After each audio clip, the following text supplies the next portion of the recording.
अस्सलामुअलैकुम जी। मेरा नाम जी तफैल है। सब्जी की रेहड़ी लाई दी सी। रेहड़ी रूड़ी वेच ते दवाई करांदा रहा। हुण तबीयत बड़ी खराब है ते हुण पैसा दवाई लिए भी नहीं लभदा भी बंदा दवाई करा लवे। उधर मेदे की दर्द नाल मेदे की कम ही पिया वा। मेदे की दर्द बड़ी हाँ जी। हालत तो मेरी दिसदी भी हालत बड़ी खराब हुई है। मुड़ कम रेहड़ी के आ जाते कि 700 लाया। अब जी रेहड़ी का कम करते उदों तो 700-800 रुपया लै ही हूँ वेले आए। तबीयत खराब होई नहीं 2 महीने सवा 2 महीने खड़े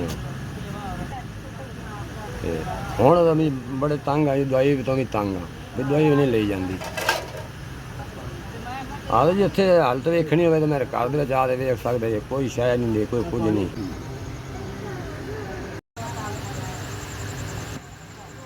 5000 रुपया 5000 साड़ी जी बड़ी मेहरबानी। तुसें जी मेरी 5000 की मदद की बड़ी मेहरबानी।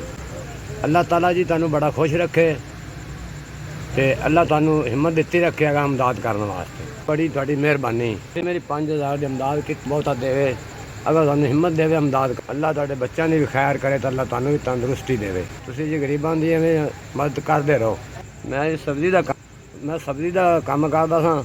हुण जी मैं मैदे का मरीज़ हो गया। उधरों मेरे सिर नूं ब्लड जा पिया टुरिया नहीं जाता। बड़ी तुहाडी मेहरबानी। तुसीं जी मेरे ते 5000 का एहसान किया। बड़ी मेहरबानी।